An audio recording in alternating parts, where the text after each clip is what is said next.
Sejam todos muito bem-vindos a mais um vídeo do canal baseado em fatos reais. Hoje, mais uma viagem pelo nosso Brasil. Mas antes de começarmos a conhecer o estado de hoje, eu peço a vocês que deixem o like nesse vídeo, que me ajuda muito, ajuda a impulsionar o canal, faz com que o YouTube entenda que vocês gostam desse conteúdo e o entrega a mais pessoas. Deixem um comentário, nem que seja um emoji. Bem ajuda muito o canal, fico muito feliz em ler. Você está vendo os nossos vídeos, mas ainda não é inscrito no canal, se inscreva, ative o sininho de notificação, porque assim você não perde mais nenhum vídeo e compartilhem com seus amigos, com seus parentes, com seus vizinhos. Peçam para eles virem até aqui, conhecerem as histórias e também se inscreverem no canal. Compartilhe também nas suas redes sociais. Sem mais demoras, vamos todos entrar na nossa máquina do tempo e viajar pela história de mais um estado do nosso tão querido Brasil. Vou pedir aqui licença e sua honrosa presença para falar do nosso mapa. Estados e capitais, nos seus grupos regionais, doravante, nada escapa. No meu norte, do Amapá, capital é Macapá. Eu digo sem cerimônia, do Acre falo, é Rio Branco. Seu amigo aqui é franco, Porto Velho é de Rondônia. Não vá se perder na lista, de Roraima é Boa Vista, do Pará, digo, é Belém. Estude, atinja seus afins. Palmas é do Tocantins. Amazonas, Manaus tem. Vou partir para o Nordeste, terra de cabra da peste. Maranhão é São Luís. Indo em terra nordestina, Piauí tem Teresina, a minha pesquisa diz. Anote por gentileza, Ceará é Fortaleza. Escreva aí que é Natal, do Rio Grande do Norte. Se preciso for, recorte. Decore, é fundamental. Paraíba, João Pessoa. E Bahia, terra boa. Não vacile, é Salvador. Que a cachola não me pife. De Pernambuco é Recife. Acompanhe, por favor. Na cuca já deu um nó? Não desista, é Maceió. De Alagoas, capital. Desse estudo participe, Aracaju de Sergipe, guarde aí para ser o tal. O Sudeste agora é tema, não vai ser muito problema aprender essa lição. Seu mestre não desaponte e lembre, Belo Horizonte, de Minas Gerais, irmão. Vitória, Espírito Santo, Rio de Janeiro, Encanto, a capital não me dá. Seja esperto, agora tente. São Paulo tem igualmente uma capital xará. Para o sul vamos rumar e com certeza gravar. Florianópolis é a de Santa Catarina. Se você se determina, vai ser fácil, tenho fé. Rio Grande do Sul, amigo, Porto Alegre tem, eu digo. Na beira do rio Guaíba, lá embaixo ainda há, no estado do Paraná. Não esqueça, Curitiba. Seu confrade agora avisa, Centro-Oeste finaliza. Não se canse aí, seu moço, o cordel cultura traz. É Goiânia de Goiás, Cuiabá de Mato Grosso. Para tirar a nota azul, do Mato Grosso do Sul, Campo Grande vai dizer. No Distrito Federal, a capital nacional é Brasília, pode crer. Com roteiro concluído, espero ter atingido a meta, inscrito querido, de levar informação. Foi boa a minha intenção. Usei a rima por meio, em versos fiz um passeio, a todos meu abração. Gerson Brito. Hoje a nossa viagem será pelo estado do Pernambuco. Pernambuco, ele está localizado no centro-leste da região Nordeste e tem como limites os estados de Paraíba, Ceará, Alagoas, Bahia, Piauí, além de ser banhado pelo Oceano Atlântico. Sua capital é Recife e o atual governador é Paulo Câmara. Pernambuco foi o primeiro núcleo econômico do Brasil, uma vez que se destacou na exploração do pau-brasil, e foi a primeira parte do país onde a cultura canavieira desenvolveu-se efetivamente. A capitania de Pernambuco, a mais rica das capitanias da América Portuguesa durante o ciclo do açúcar, chegou a atingir o posto de maior produtor mundial da mercadoria. No estado ocorreram muitos dos primeiros fatos históricos do Novo Mundo. Na ilha de Itamaracá, estabeleceu-se em 1516 o primeiro governador das partes do Brasil, o Capico, que ali construiu o primeiro engenho de açúcar de que se tem notícia na América Portuguesa. Pernambuco teve ainda participação ativa em diversos episódios da história brasileira. Foi palco das batalhas dos Guararapes, combates decisivos na insurreição pernambucana e considerados a origem do exército brasileiro, e serviu de berço a movimentos de caráter nativista ou de ideais libertários, como a Guerra dos Mascates, a Revolução Pernambucana, a Confederação do Equador e a Revolução Praieira.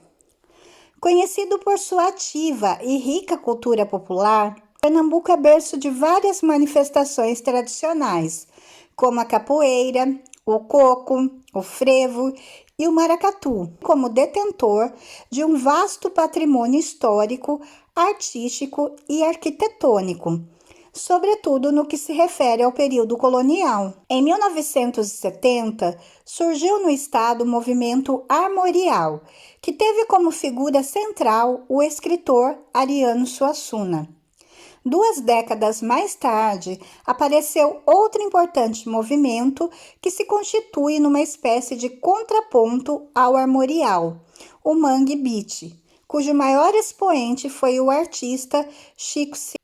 O Nordeste brasileiro concentra alguns dos mais antigos sítios arqueológicos conhecidos do país, com datação superior a 40 mil anos antes do presente.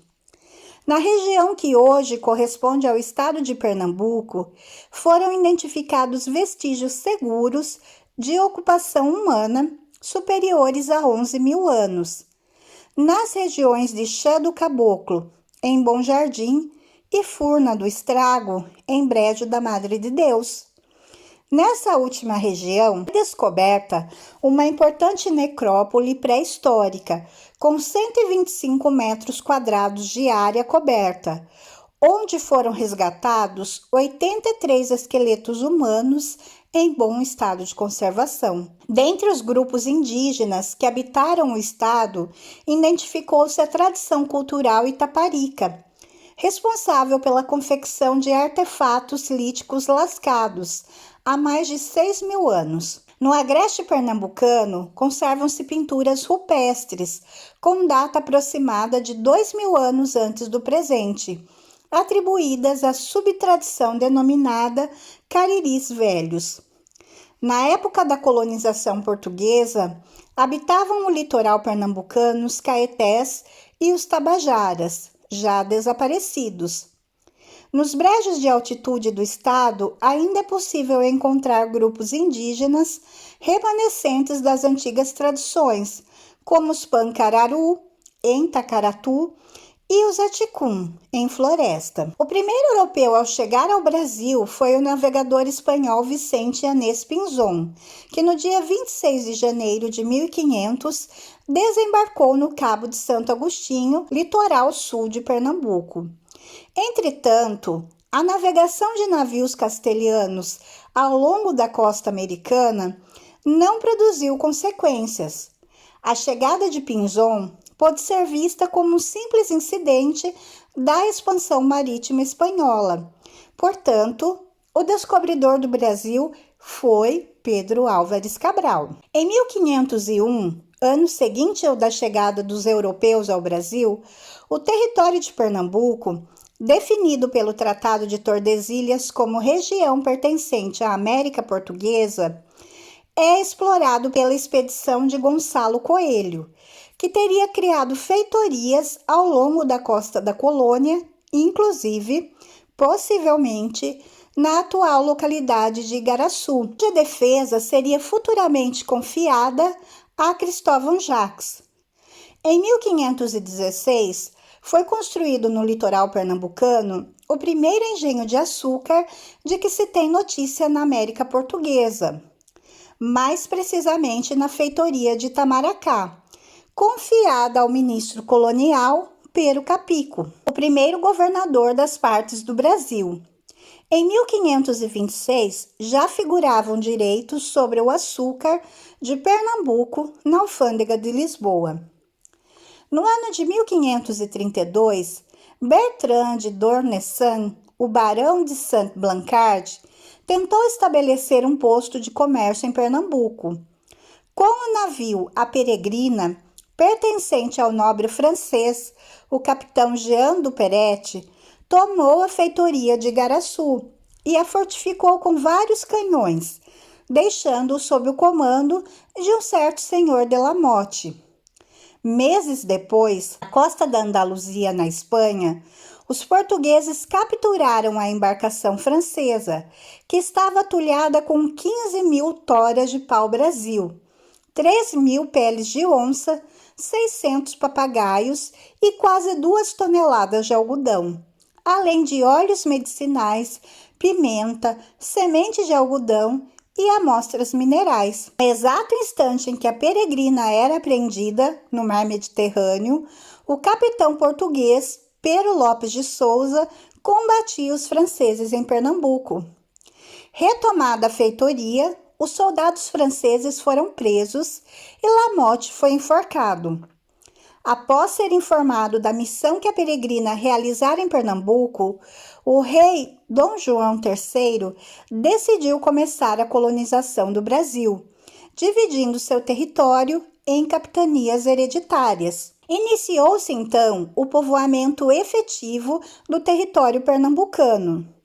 O atual estado de Pernambuco equivale a parte da capitania de Pernambuco, doada por Dom João III no dia 10 de março de 1534 a Duarte Coelho, e parte da capitania de Itamaracá, doada a Pero Lopes de Souza.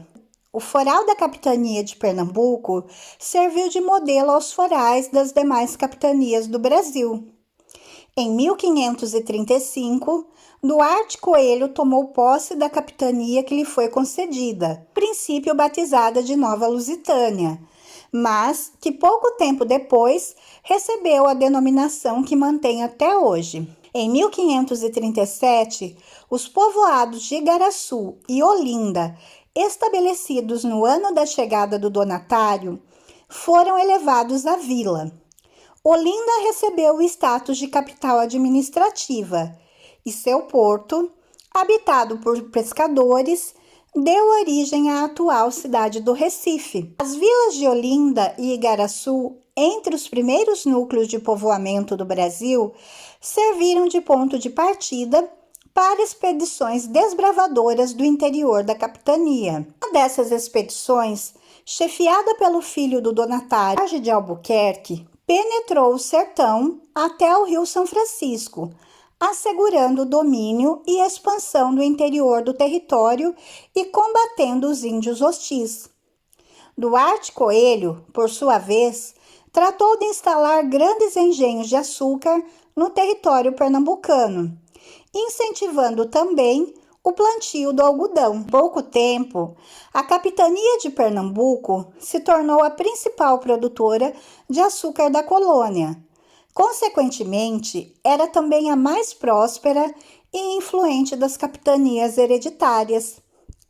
Surge em Pernambuco o protótipo da sociedade açucareira dos grandes latifundiários da cana-de-açúcar, que perdurara de forma majoritária nos 2 séculos seguintes. O cultivo da cana-de-açúcar adaptou-se facilmente ao clima pernambucano e ao solo massapê. A maior proximidade geográfica de Portugal, barateando o custo do transporte, A abundância do pau-brasil, o cultivo do algodão e os grandes investimentos feitos pelo donatário na fundação de vilas e na pacificação dos índios são outros fatores que ajudam a explicar o progresso da capitania. Discorrendo sobre o centro da economia colonial, o padre Fernão Cardim disse que em Pernambuco se acha mais vaidade que em Lisboa, opulência que parecia decorrer, como sugere Gabriel Soares de Souza, em 1587, do fato de, então, ser a capitania tão poderosa que há nela mais de 100 homens que têm de 1.000 até 5.000 cruzados de renda, e alguns de 8 a 10.000 cruzados. Dessa terra saíram muitos homens ricos para estes reinos, que foram a ela muito pobres. A prosperidade de Pernambuco, no entanto, transformou a capitania em um ponto cobiçado por piratas e corsários europeus. Já em 1595, durante a Guerra Anglo-Espanhola, o almirante inglês James Lancaster tomou de assalto o porto do Recife, onde permaneceu por quase um mês pilhando as riquezas transportadas do interior, no episódio que ficou conhecido como Saque do Recife. Foi a única expedição de corso da Inglaterra que teve como objetivo principal o Brasil e representou o mais rico butim da história da navegação de corso do período elisabetano. Por volta do início do século XVII, a capitania de Pernambuco era a maior e mais rica área de produção de açúcar no mundo. As primeiras décadas do século XVII foram turbulentas na costa do atual Nordeste brasileiro. Em Pernambuco, esforços concentravam-se na expulsão das forças estrangeiras que invadiam o litoral do Brasil. Em 1612, os franceses fundaram, em terras maranhenses, uma colônia que ficou conhecida como França Equinocial. Jerônimo de Albuquerque, militar de Olinda, foi então incumbido pelo capitão-mor de Pernambuco, Alexandre de Moura, de expulsar os franceses do Maranhão. Tropas partiram do Recife e em novembro de 1614 travou-se a batalha final, o combate de Guaxenduba, com a vitória das forças comandadas por Jerônimo. 6 dias depois, suspensas as lutas, com o tratado assinado pelo comandante francês Daniel de Latouche, senhor de La Ravardire, e Jerônimo de Albuquerque, no qual La Ravardire se comprometia a entregar o Forte de São Luís em 5 meses, o que efetivamente ocorreu. Face a essa conquista, Jerônimo de Albuquerque, por ato do rei Filipe III da Espanha, recebeu oficialmente o sobrenome Maranhão. Anos depois, no dia 10 de maio de 1624, uma expedição da Companhia Holandesa das Índias Ocidentais atacou e conquistou Salvador. O governador da capitania de Pernambuco, Matias de Albuquerque, foi então nomeado governador-geral, administrando a colônia a partir de Olinda e enviando expressivos reforços para a guerrilha sediada no arraial do Rio Vermelho e no Recôncavo. Contudo, os holandeses só foram dali expulsos no ano seguinte, com a chegada de uma poderosa armada luso-espanhola, composta por navios procedentes dos portos de Cádiz, de Lisboa e do Recife.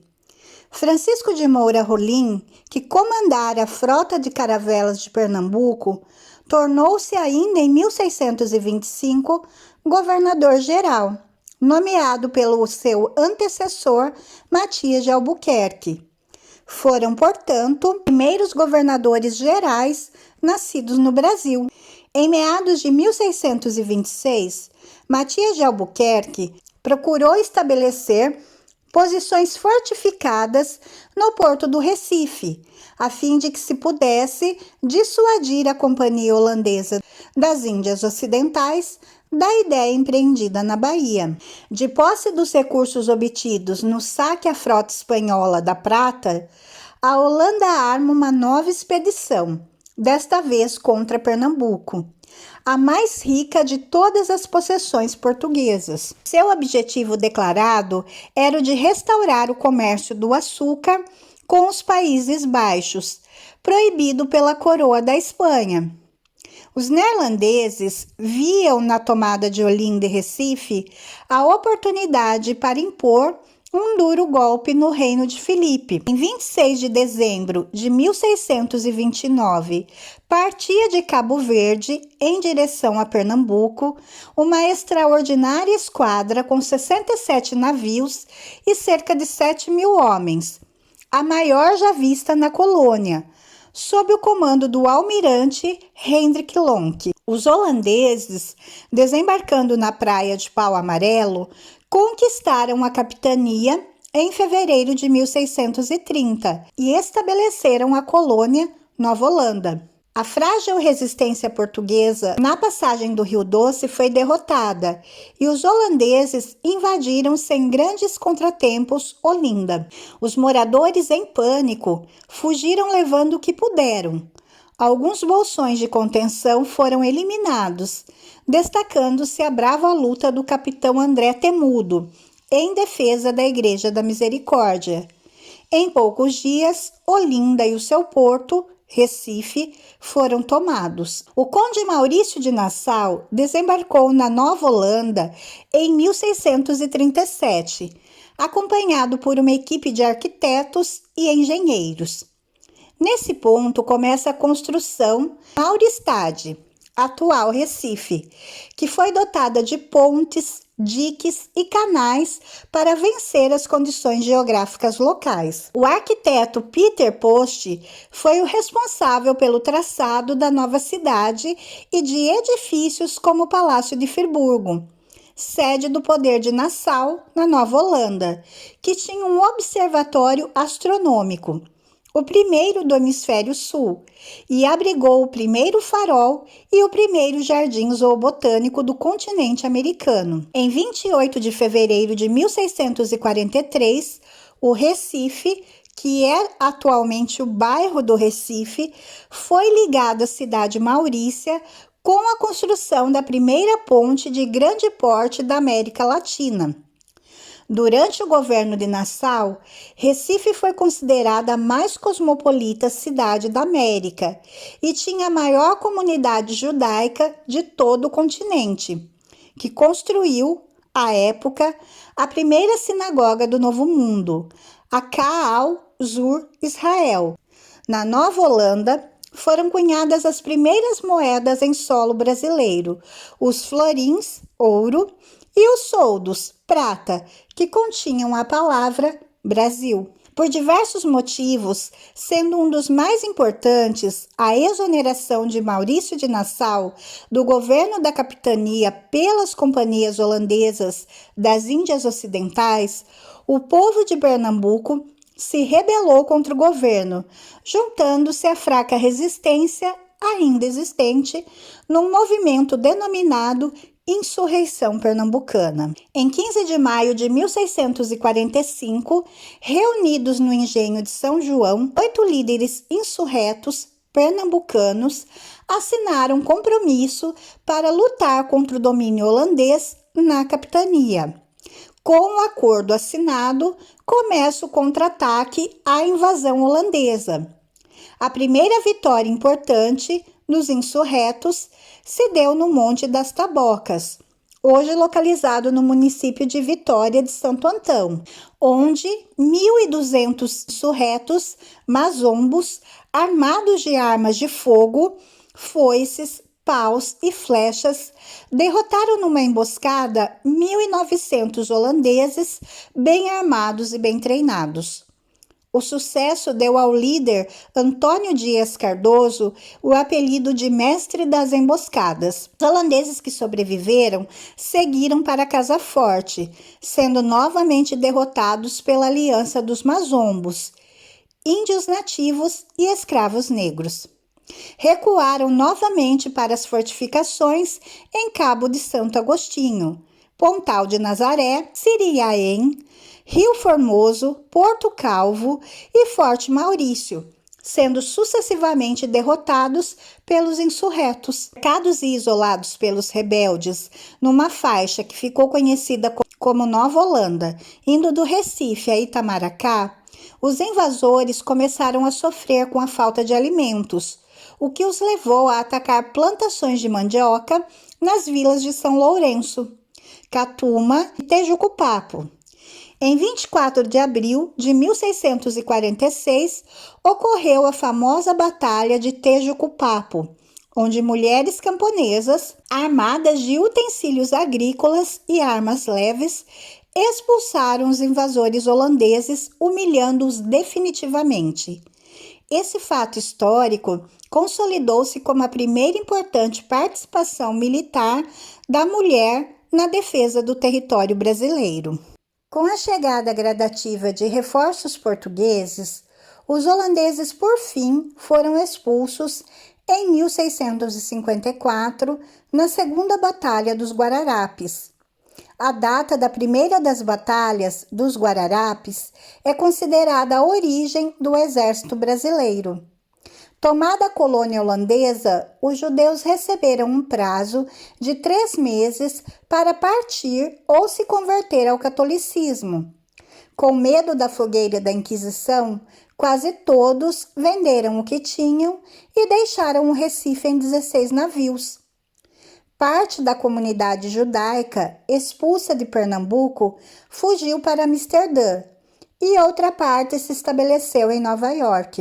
Através desse último grupo, a ilha de Manhattan, atual centro financeiro dos Estados Unidos, conheceu grande desenvolvimento econômico, e descendentes de judeus egressos do Recife tiveram participação ativa na história estadunidense. Gerson Mendes Seixas, aliado de George Washington na Guerra de Independência dos Estados Unidos, seu filho Benjamin Mendes Seixas, fundador da Bolsa de Valores de Nova York, Benjamin Cardoso, juiz da Suprema Corte dos Estados Unidos, entre outros. Devido à Primeira Guerra Anglo-Neerlandesa, a República Holandesa não pôde auxiliar os holandeses no Brasil.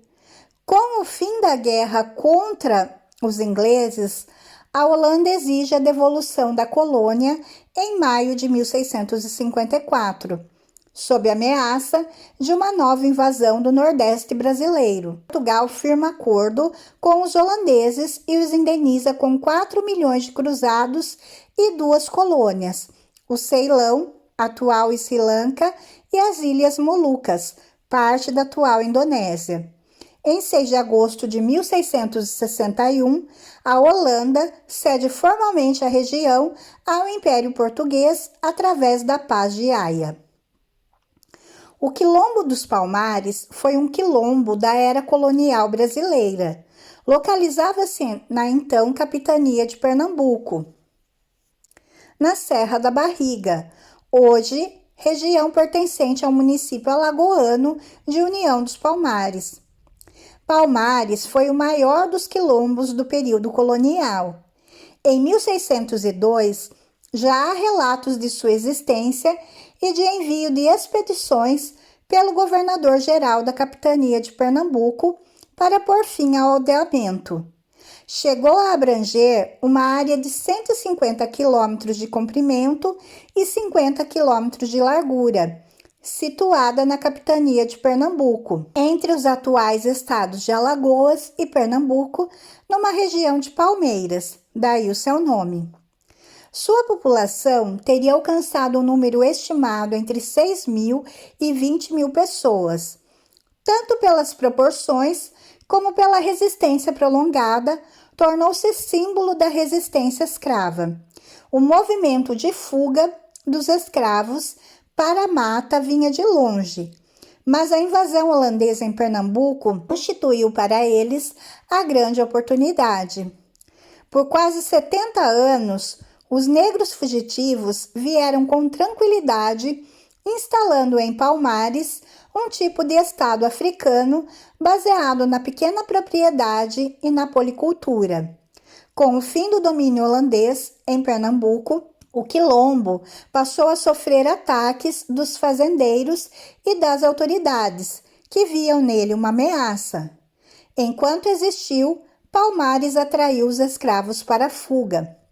A resistência dos negros durou muitos anos e a existência do quilombo prolongou-se por quase um século, tendo se destacado entre os seus líderes o rei Gangazumba e seu sucessor Zumbi. A capitania de Pernambuco lutava por reconstruir Recife e Olinda, ambas destruídas com as lutas contra os invasores holandeses. Os senhores de engenho, radicados em Olinda e com reservas quanto ao porto do Recife, acreditavam merecer maiores reconhecimentos da coroa portuguesa pelo contributo na expulsão dos neerlandeses. Portugal, entretanto, mandou para governar a capitania Jerônimo de Mendonça Furtado, um estranho, contrariando assim os interesses de muitos pernambucanos que se julgavam merecedores de ocupar a função e não um estrangeiro. Mendonça Furtado era apelidado pejorativamente de Schumberga ou Chumbregas, referência ao marechal de campo Frederick von Schomberg, contratado pelo conde de Soure como mercenário e que lutara na Guerra da Restauração por ter um bigode semelhante ao dele. O estopim do movimento, que culminou com a prisão e deposição do governador, foi a estada, no porto do Recife, de uma esquadra francesa que, por ordem da corte, foram bem tratados. Os insurgentes fizeram divulgar a notícia de que o governador estaria a serviço dos estrangeiros, que preparavam um ataque à capitania e seu consequente saque. Após a invasão holandesa, muitos comerciantes vindos de Portugal, chamados pejorativamente de mascates, estabelecem-se no Recife, trazendo prosperidade à vila. O desenvolvimento do Recife foi visto com desconfiança pelos olindenses, em grande parte senhores de engenho em dificuldades econômicas. O conflito de interesses políticos e econômicos entre a nobreza açucareira pernambucana e os novos burgueses deu origem à Guerra dos Mascates, durante a qual o Recife foi palco de combates e cercos. A Guerra dos Mascates é considerado um movimento nativista pela historiografia em História do Brasil. A conspiração dos Suassunas foi um projeto de revolta que se registrou em Olinda no alvorecer do século XIX. Influenciados pelas ideias do Iluminismo e pela Revolução Francesa, algumas pessoas, entre elas Manuel Arruda Câmara, membro da Sociedade Literária do Rio de Janeiro, fundaram em 1796, no município pernambucano de Itambé, a primeira loja maçônica do Brasil, Areópago de Itambé, da qual não participavam europeus. As mesmas ideias também eram discutidas por padres e alunos do Seminário de Olinda, fundado pelo bispo Dom José Joaquim da Cunha Zeredo Coutinho, em 16 de fevereiro de 1800. A instituição teve entre seus membros o padre Miguelinho, um dos futuros implicados na Revolução Pernambucana de 1817. A chamada Revolução Pernambucana, também conhecida como a Revolução dos Padres, foi um movimento emancipacionista que eclodiu no dia 6 de março de 1817 em Pernambuco. Dentre as suas causas, destacaram-se a influência das ideias iluministas propagadas pelas sociedades maçônicas, o absolutismo monárquico português e os enormes gastos da família real e seu séquito recém-chegado ao Brasil. A capitania de Pernambuco, então a mais lucrativa da colônia, era obrigada a enviar para o Rio de Janeiro grandes somas de dinheiro para custear salários, comidas, roupas e festas da corte, o que dificultava o enfrentamento de problemas locais, como a seca ocorrida em 1816, e ocasionava o atraso no pagamento dos soldados, gerando grande descontentamento no povo pernambucano. Foi o único movimento libertário do período de dominação portuguesa que ultrapassou a fase conspiratória e atingiu o processo revolucionário de tomada do poder. A repressão foi sangrenta. Muitos revoltosos foram arcabuzados ou enforcados com seus corpos esquartejados depois de mortos, enquanto outros morreram na prisão. Também em retaliação, foi desmembrada de Pernambuco, com sanção de Dom João VI, a comarca das Alagoas, cujos proprietários rurais haviam se mantido fiéis à coroa e, como recompensa, puderam formar uma capitania independente. Os revolucionários, oriundos de várias partes da colônia, tinham como objetivo principal a conquista da independência do Brasil em relação a Portugal, com a implantação de uma república liberal. O movimento abalou a confiança na construção do Império Americano sonhado por Dom João, e por este motivo é considerado precursor da independência conquistada em 1822. Pernambuco foi a primeira província brasileira a se separar do Reino de Portugal, 11 meses antes da proclamação da independência no Brasil pelo príncipe Dom Pedro de Orleans e Bragança. No dia 29 de agosto de 1821, teve início um movimento armado contra o governo do capitão-general Luiz do Rego Barreto, o algoz da Revolução Pernambucana, culminando com a formação da Junta de Goiânia, tornando-se vitorioso com a rendição das tropas portuguesas em capitulação assinada a 5 de outubro do mesmo ano, quando da Convenção de Beberibe, responsável pela expulsão dos exércitos portugueses do território pernambucano. O movimento constitucionalista de 1821 é considerado o primeiro episódio da independência do Brasil. Na época do Brasil colônia, Pernambuco era a mais rica das capitanias e responsável por mais da metade das exportações brasileiras de açúcar. A cana-de-açúcar continua sendo o principal produto agrícola da zona da mata pernambucana, embora o estado não mais seja o maior produtor do país. Apesar do declínio do açúcar, Pernambuco se manteve entre as 5 maiores economias estaduais do país até meados da década de 1940. Pernambuco é atualmente o maior produtor de acerola e goiaba, o segundo maior produtor de uva e o terceiro maior produtor de manga e coco, o terceiro maior polo floricultor e o sétimo maior produtor de cana-de-açúcar do Brasil. Pernambuco é ainda o quarto maior produtor nacional de ovos, o sexto de frangos de corte e a oitava maior bacia leiteira do país.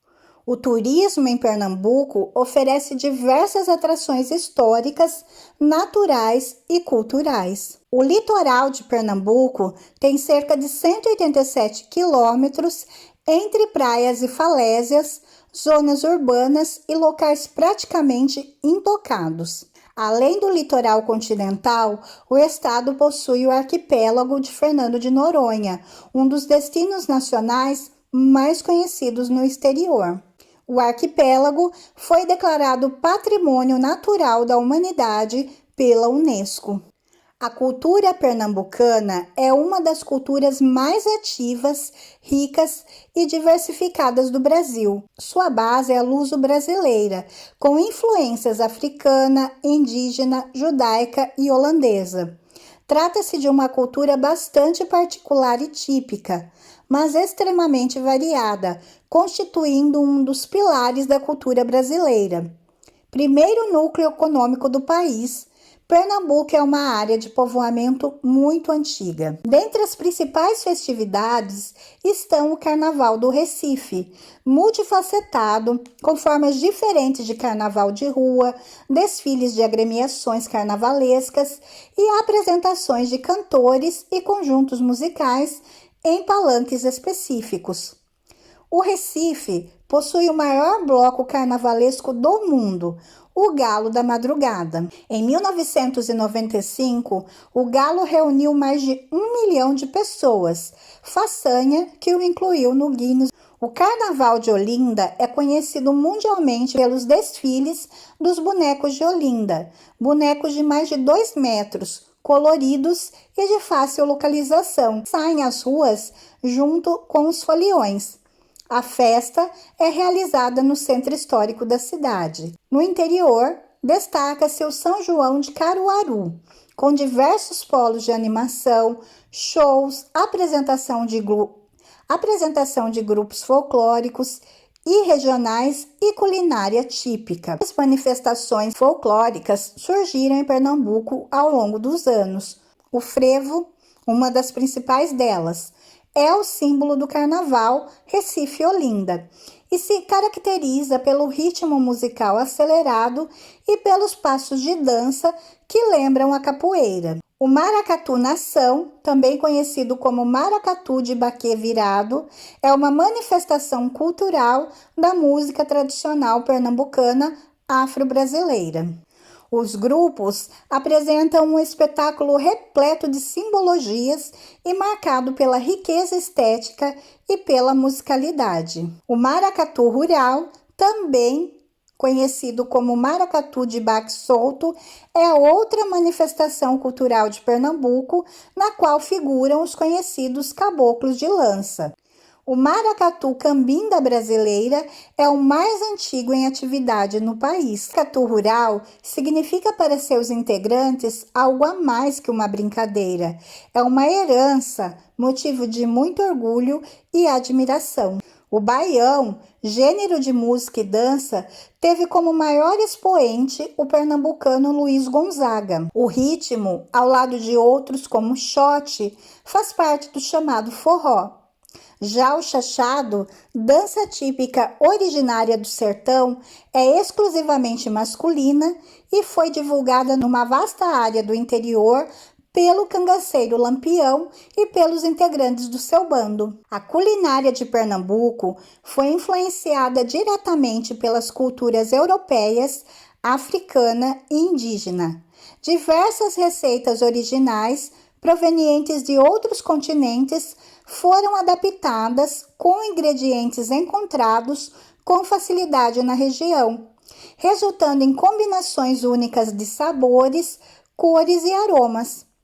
Destaca-se pela chamada doçaria pernambucana, ou seja, os doces desenvolvidos durante os períodos colonial e imperial nos seus engenhos de açúcar, como o bolo de rolo, o nego bom e as cartola, e também pelas bebidas e iguarias salgadas, descobertas ou provavelmente originadas no estado, a exemplo da cachaça, do biju e da feijoada brasileira. Os quitutes mais conhecidos são tapioca, feijoada, arrumadinho, escondidinho, os caldinhos, como por exemplo, caldo de sururu, de camarão, de peixe, a caldeirada, a moqueca pernambucana, a peixada pernambucana, o cozido, o chambaril, o charque à brejeira, o bredo de coco, feijão de coco, quibebe, galinha cabidela, angu, mugunzá salgado, sarapatel, buchada e rabada. Entre as bebidas mais comuns, merece destaque a cachaça. E entre os doces, podemos citar o bolo de rolo, o bolo Souza Leão, o bolo Barra Branca, a cartola e o nego bom. No São João, as comidas de milho estão presentes na pamonha, canjica, bolo de milho, no mugunzá doce, dentre outras iguarias. O bolo Souza Leão e o bolo de rolo e a cartola receberam, por lei, status de patrimônio cultural e material do estado de Pernambuco. Já o biju, do Alto da Sé da Olinda, considerado o mais tradicional do Brasil, é preservado pela Associação das Tapioqueiras de Olinda e também recebeu o título de Patrimônio Imaterial da cidade. Essa foi mais uma viagem que fizemos por mais um estado incrível, que é o estado de Pernambuco. Eu volto a fazer um convite para vocês nas suas férias. Um estado tão lindo, tão rico em história, em cultura, uma culinária maravilhosa, com certeza vale a pena conhecer. E eu volto a falar para vocês que, resumindo a história do estado, os dados, algumas informações para que a gente possa conhecer mais esse estado. Não dá para trazer todas as informações aqui porque são muitas e o tempo não nos permite. Mas eu espero de coração que vocês tenham gostado de fazer mais essa viagem comigo pelo estado de Pernambuco. Se vocês gostaram, por favor, deixem o like, se inscrevam no canal e voltem aqui para nossa próxima viagem. Fiquem todos na paz, um super beijo e até a próxima! Pernambuco tem um alfabeto a ensinar, coisa muito peculiar de seus artistas. Poetas onde criaram uma total festa, a todos que a nossa cultura se interessar. Nosso estado, por toda sua excelência, mostra toda a beleza na aparência, começando pelo seu nome honrado, que todo alfabetizado sabe que nenhuma letra se repete, mas nossa arte, tudo se mostra misturado. Da zona da mata à capital, nada é igual. A diversidade cultural encanto turista, de ontem e de hoje deslumbrado, com os rios e o rico manguezal. Aqui tem a obra de Abelardo da Hora, castelo medieval do Francisco Brenandi, artista de hoje e de outrora, reunindo pintura e escultura, tudo no capricho. Aqui tem Romero Brito. No palco, atores que merecem o Nobel, pela sua coragem e determinação, começando a nomeação por José Pimentel. Na lista de grandes atores, temos Reinaldo de Oliveira encabeçando a fileira do Teatro de Amadores. A Dama de Ouro do Teatro Pernambucano, Geninha da Rosa Borges.